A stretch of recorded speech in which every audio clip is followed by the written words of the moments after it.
সামনেই বড়দিন, আর তার আগেই বাড়িতে ঘরোয়া পদ্ধতিতে সহজেই বানিয়ে ফেলুন সুস্বাদু স্বাদের এই কেক। সবার প্রথমে গ্রেটারের মাধ্যমে কমলালেবুর জেস্ট বা খোসা গ্রেট করে নেব। জেস্ট কেকের মধ্যে দিলে কেকের স্বাদ দ্বিগুণ বেড়ে যায়। এবার কিছু কমলালেবু মিক্সার গ্রাইন্ডারে দিয়ে ব্লেন্ড করে নেব।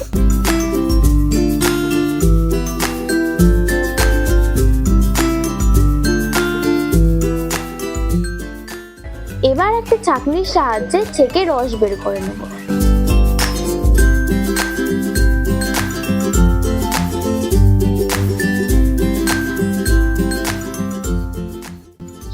এরপর একটা বাটিতে গুঁড়ো করা চিনিটা ছেঁকে নেব।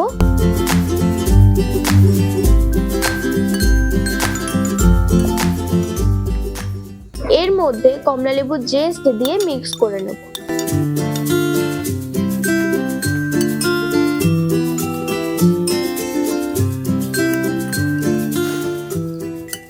এবার এর মধ্যে মেল্ট করা বাটার দিয়ে মিক্স করে নেব।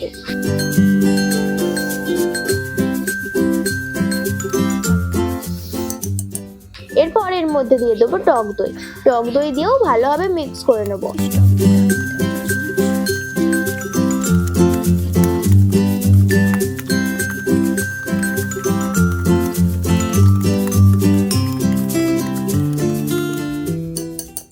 এবার এই ছাঁকনির মধ্যে ময়দা, বেকিং পাউডার আর সামান্য লবণ দিয়ে চেলে নেব। সামান্য লবণ দেওয়ার ফলে স্বাদটা একদম পাল্টে যায়। অনেক সময় ময়দার মধ্যে দলা ভাব থাকে, চেলে নেবার ফলে সেই দলা ভাবটা আর থাকে না। এবার এর মধ্যে কমলালেবুর রস অল্প অল্প করে দিয়ে ব্যাটারটি তৈরি করে নেব।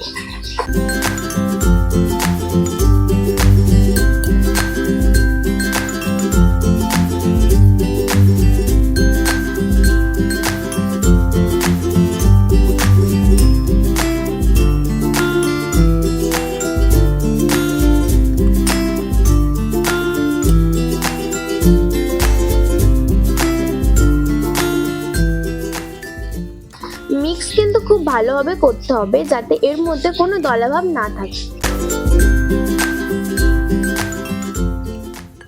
এরপর এর মধ্যে দিয়ে দেবো সামান্য ফুড কালার। আমি ফুড কালারটা কমলালেবুর সাথে মিক্স করেছিলাম, তাই দেখে মনে হচ্ছে ফুড কালারটা অনেক দিয়েছি। এবার এর মধ্যে দিয়ে দেবো এলাচ গুঁড়ো।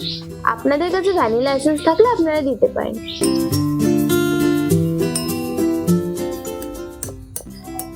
সবার শেষে এর মধ্যে কিছু ড্রাই ফ্রুটস দিয়ে মিক্স করে নেব।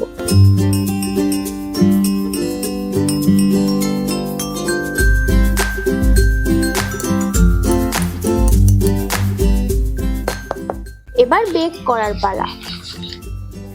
আমার কাছে কেক মোল্ড না থাকায় টিফিন কোটো ব্যবহার করেছি। টিফিন কোটোর চারিপাশে ভালোভাবে তেল ব্রাশ করে নেব। এবার এর মধ্যে বাটার পেপার দিয়ে দেব। এরপর এর মধ্যে ব্যাটারটি দিয়ে এরকম ভাবে ঝাঁকিয়ে নেব।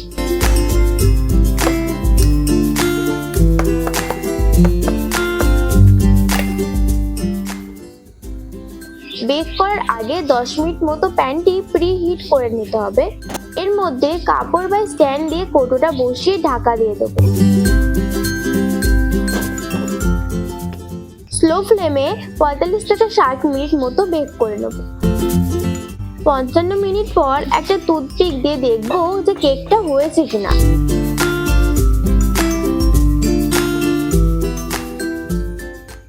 দেখো কাঠির গায়ে কিছু লেগে নেই। যদি কাঠির গায়ে কিছু লেগে না থাকে তাহলে ভাববে কেকটা পারফেক্ট রেডি। এবার টিফিন কোটোটা ঠান্ডা হতে দিতে হবে।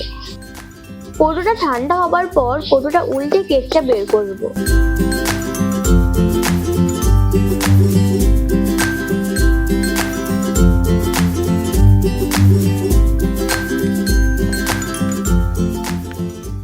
দেখো কেকটা কতটা স্পঞ্জি আর নরম হয়েছে।